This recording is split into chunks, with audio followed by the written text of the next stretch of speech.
Retiro espiritual de San Ignacio.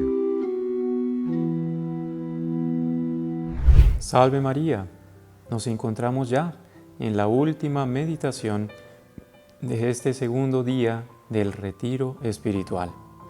Pidamos a Dios nuestro Señor la gracia de que por intercesión de la Santísima Virgen María, que nuestras intenciones, acciones, operaciones sean ordenadas puramente a su servicio y alabanza de su divina majestad.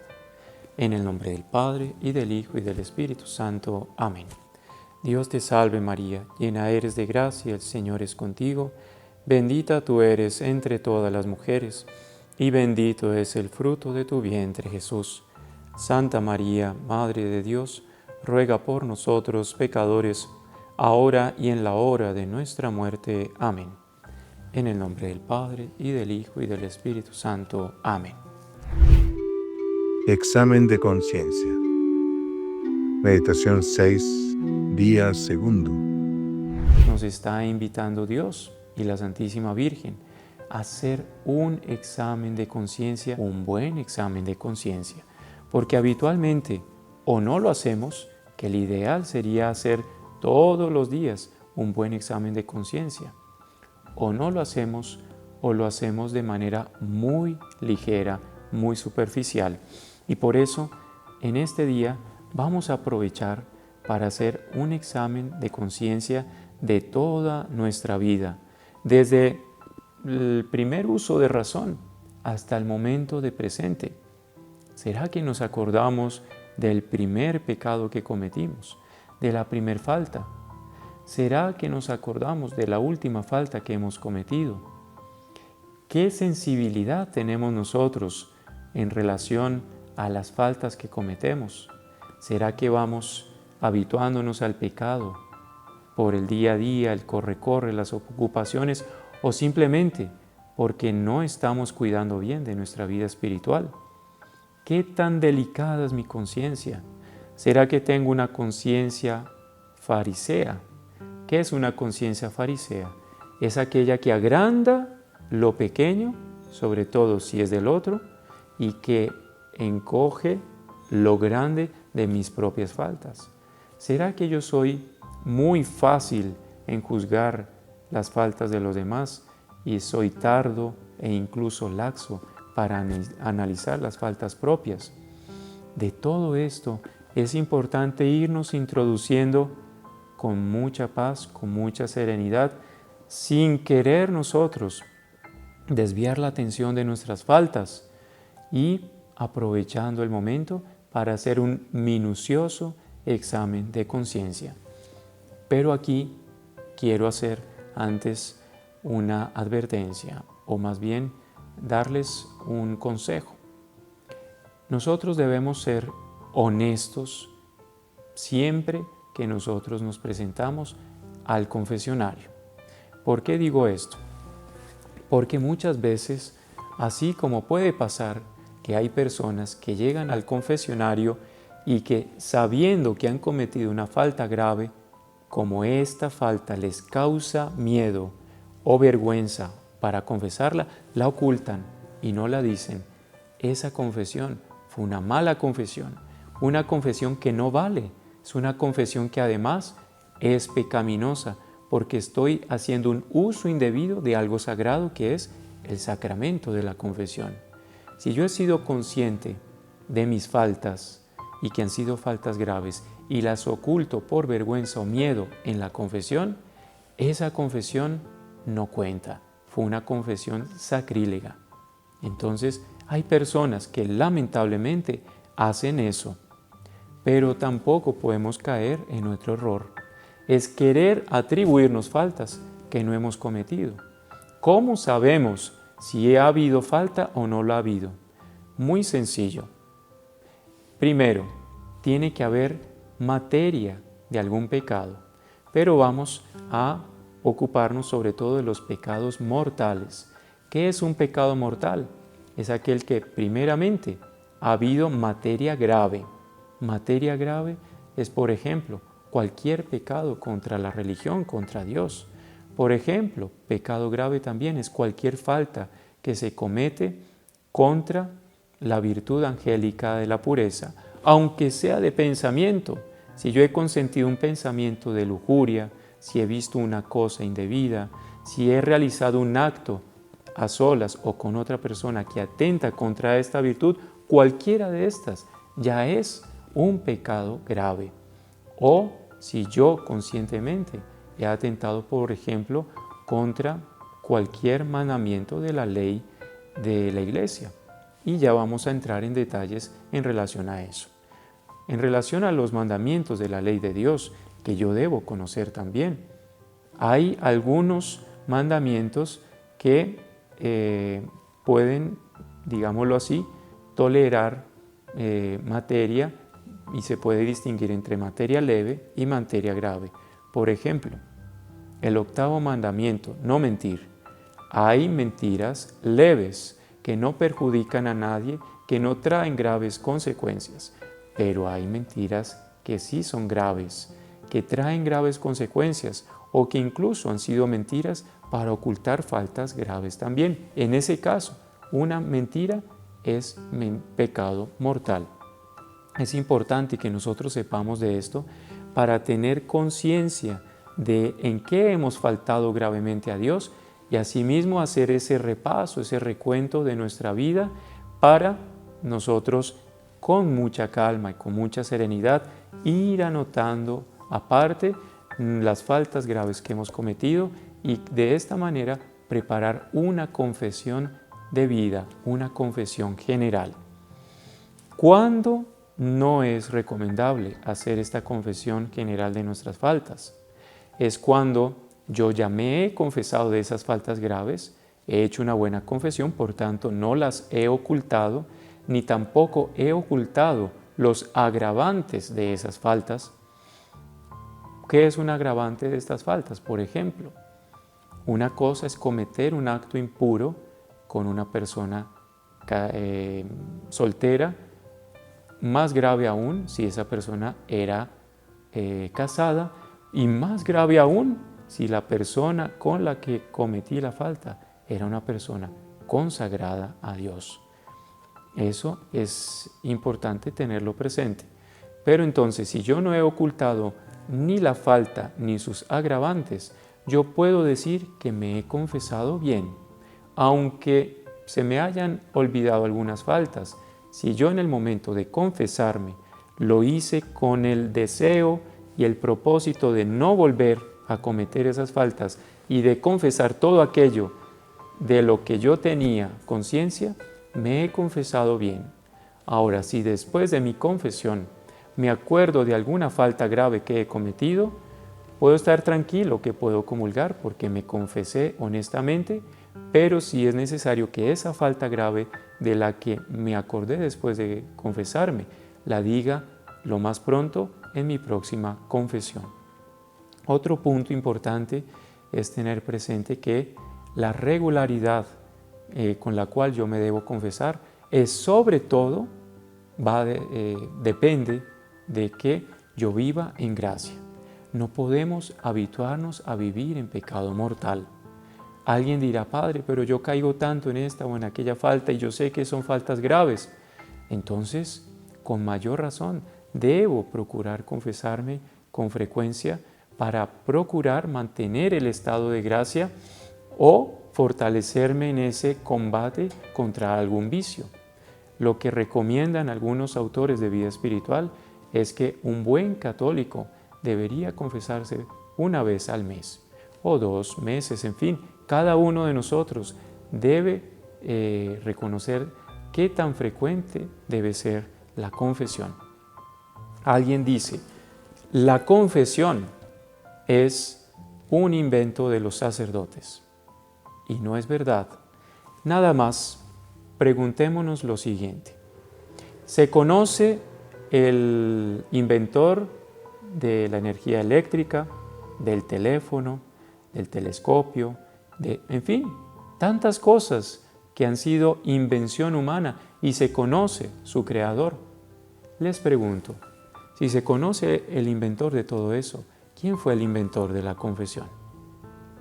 Bien sabemos que todos los sacramentos de la Santa Iglesia fueron instituidos por nuestro Señor Jesucristo para nuestra salvación, para nuestra santificación.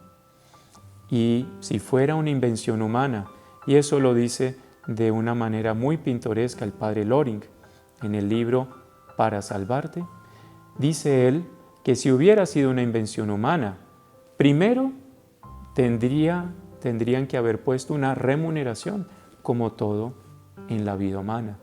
Yo me invento algo, vendo la patente o me valgo de ese invento para conseguir algún beneficio económico, ¿verdad? Y en la confesión no hay beneficio económico por eso. Además, dice el padre Loring que si fuera un invento humano, debería traer algún beneficio para aquel que presta el servicio. Ahora, ya se han puesto a pensar cuántos sacerdotes no han quedado enfermos, fatigados, incluso pasando hambre y frío por horas y horas dentro del confesionario. Vemos que la confesión no es un invento humano, definitivamente, y ha sido para nuestro bien que Dios lo instituyó. Y por eso no tengamos miedo en acudir al confesionario. Dirán ustedes, Padre, tuve una mala experiencia, tuve un inconveniente. No importa. Si usted de verdad quiere reconciliarse con Dios, le aseguro que en su camino aparecerá un ministro de Dios que con toda bondad le va a asistir. El confesionario es el único tribunal donde el juez está del lado del reo, porque el juez es nuestro Señor. Y Él mismo instituyó el sacramento porque Él quiere perdonar a aquellos que le hemos faltado tan gravemente. Así que no tengamos miedo. Y por otro lado, no nos podemos confesar por internet, no lo podemos hacer por televisión, ni con una llamada, ni con una carta, no. Es necesario que esté la presencia real tanto del ministro como del penitente en un mismo espacio para poder hacer la confesión como es debido. Eso debemos ser claros porque estamos usando este medio tan bueno para nosotros hacer el retiro espiritual, pero por aquí no podemos confesarnos. Procuremos un buen confesor para hacer esta confesión de vida. Y vamos en que vamos a hacer vamos a anotar las faltas que hemos descubierto que han sido objeto de ofensa a Dios.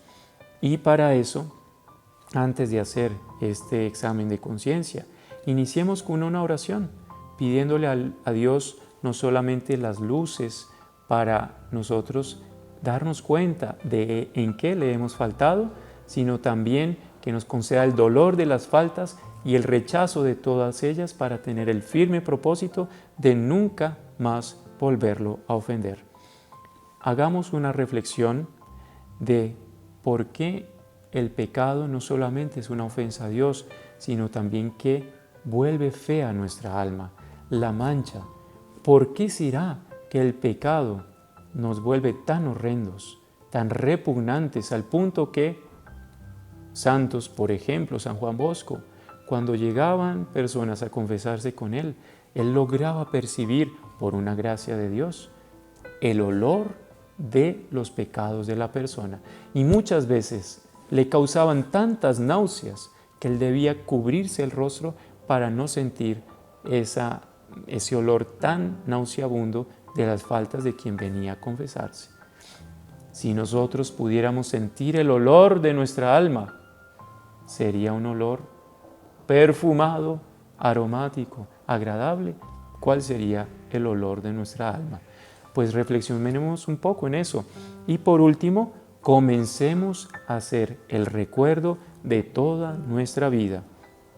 Y aquí cabe entonces hablar un poco de cuáles son los puntos de una buena confesión. Primero que todo, una buena confesión es aquella que primero que todo le da gracias a Dios por todos los beneficios recibidos. Segundo, se pide la gracia para conocer los pecados y rechazarlos. Tercer punto, pedir cuenta al alma desde la hora de levantarnos hasta que nos acostamos de cómo ha sido nuestro comportamiento a los ojos de Dios. Pero como vamos a hacer una confesión de vida, como decíamos, va a ser desde el primer momento de nuestra despertar a la luz de la razón hasta el momento presente. Y luego pedirle perdón a Dios con toda sinceridad por ellas. Y por último, la enmienda, el propósito de enmienda, es decir, de reparar las faltas cometidas y de no volverlas a cometer, ofreciendo un Padre Nuestro a Dios para que toda esta preparación de nuestro examen de conciencia sea lo mejor posible y nuestra confesión, por tanto, sea lo mejor. Como decíamos, los puntos para la buena confesión es esta preparación inicial, luego hacer ese examen de conciencia profundo, honesto y doloroso de las faltas. Tercero, formar el propósito de no volver a ofender a Dios y no volver a caer en estas faltas, pidiendo la gracia de no volverlo a hacer. Luego seguirá, ahí sí, nuestra confesión vocal con el ministro de las faltas cometidas. Luego, el cumplir con la penitencia que nos da el confesor. Aquí me detengo un poco. Eso es muy importante. No podemos olvidar las penitencias que nos deja el confesor. A veces es simplemente rezar un Padre Nuestro, rezar una novena, asistir con piedad a una Eucaristía, rezar un rosario, hacer una obra de caridad, en fin. Son cosas que son sencillas y pequeñas en relación a la enormidad de nuestros pecados. Por tanto, no podemos olvidar la penitencia que nos deja el sacerdote. Si tenemos mala memoria, pues saliendo del confesionario cumplamos con la penitencia. O si de pronto es una penitencia que exige un poco más de tiempo o que de pronto se nos puede llegar a olvidar, anotémosla para que no se nos olvide, porque es importante cumplirla. ¿Está bien? Entonces sigamos ahora con otro punto muy importante, la confesión y la comunión. La comunión va a tener mayor provecho y mérito en función del provecho y mérito que tengan nuestras confesiones. Si son buenas confesiones, yo haré también buenas comuniones. Luego, cuando conocemos mejor nuestros pecados y la malicia de ellos y los confesamos debidamente, asimismo nuestra comunión nos va a ayudar a fortalecer nuestra alma para rechazar el pecado y asumir la virtud, es decir, dedicarnos a hacer buenas obras. Y por último, mientras mejor confesado y dispuesto yo esté, así mejor estaré para recibir el Santísimo Sacramento. Una cosa es, por ejemplo, mi casa en la que voy a recibir una visita especial. Si yo veo que está en desorden y limpio superficialmente el polvo, la visita puede quedar agradada. Ahora, si yo hago una limpieza profunda y cuidadosa, si organizo perfectamente el ambiente de mi casa, el agrado que va a tener la visita va a ser mayor. Pues asimismo nuestro Señor se agrada cuando se da en la Eucaristía a mí, si me encuentra con el alma bien limpia, bien ordenada, por una confesión bien hecha. Y vamos ahora apenas a dejarles unos puntos que se los dejo a ustedes como tarea. Primero, debemos conocer la ley, los 10 mandamientos y qué conllevan esos 10 mandamientos. Esto es importante para que tomemos un examen de conciencia que repase los 10 mandamientos de la ley de Dios con preguntas que nos van a cuestionar sobre si hemos sido fieles en esos mandamientos o si en alguno de ellos hemos faltado.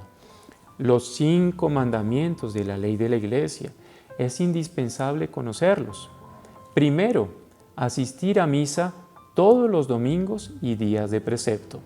Aquí es importante saber en mi país cuáles son los días de precepto. Hay países, por ejemplo, donde el 1 de enero, el 6 de enero, el día de San José y otras fiestas son días de precepto. En Colombia, por ejemplo, días de precepto son, además de todos los domingos del año, el 1 de enero, el 8 de diciembre y 25 de diciembre. Es indispensable que como católicos sepamos de esto, porque si faltamos a algún día de precepto, ya hemos cometido un pecado mortal y no podemos comulgar sin habernos confesado de esto. Segundo, debo confesarme cuando tengo pecados graves, sobre todo si voy a comulgar o si estoy en peligro de muerte.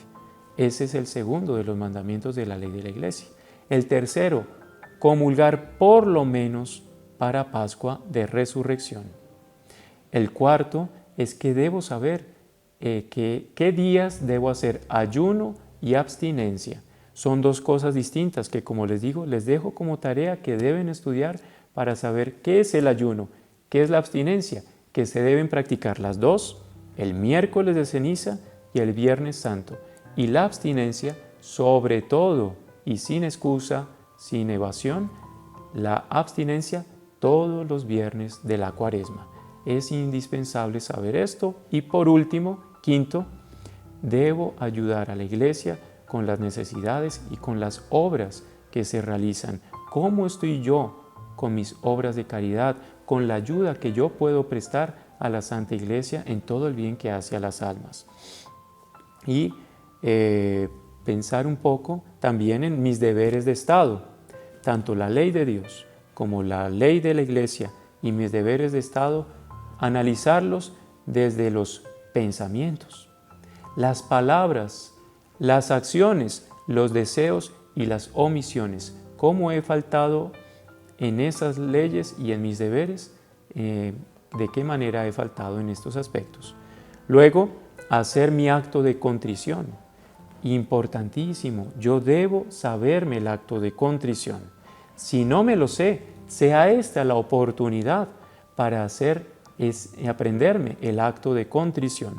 Y vamos a concluir nuestra meditación haciendo un coloquio, un diálogo con nuestro Señor Jesucristo para agradecerle la bondad de habernos permitido analizar nuestra conciencia, sobre todo de tener claras nuestras faltas, pidiéndole el favor que nos dé la fuerza para no volver a cometerlas y sobre todo también la valentía para ir con prontitud a confesarnos de todas estas faltas que hemos encontrado en nuestra conciencia con el propósito firme de no volverlo a ofender.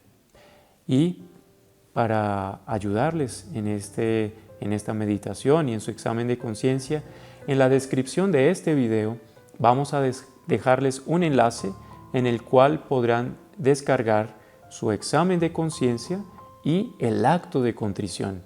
Ojalá se lo puedan aprender para que en la próxima confesión lo puedan decir sin necesidad de apoyarse en el texto y así habituarse. Y es un consejo que les doy. Ojalá todos los días, antes de irse a descansar, rezar un acto de contrición para que sus faltas leves sean perdonadas, les inspire el dolor de haberlas cometido y sobre todo el propósito firme de no volverlas a cometer. Es importante que sepamos que las faltas graves, los pecados mortales, no se perdonan solamente rezando el acto de contrición. Sí vale para las faltas leves. El acto de contrición solamente nos ayudará a preparar una buena confesión y además inspirarnos el dolor de las faltas graves para confesarlas con prontitud. Estas faltas graves, pecados mortales, solamente en la confesión sacramental podrán ser absueltas. Y con esto los dejamos, deseándoles que aprovechen al máximo su meditación. Que la bendición de Dios Todopoderoso, Padre, Hijo y Espíritu Santo, descienda sobre ustedes y permanezca siempre. Amén. Salve María. Si no se quiere perder ninguno de nuestros videos, suscríbase a nuestro canal, active la campanita y no se olvide de compartirlo con sus conocidos.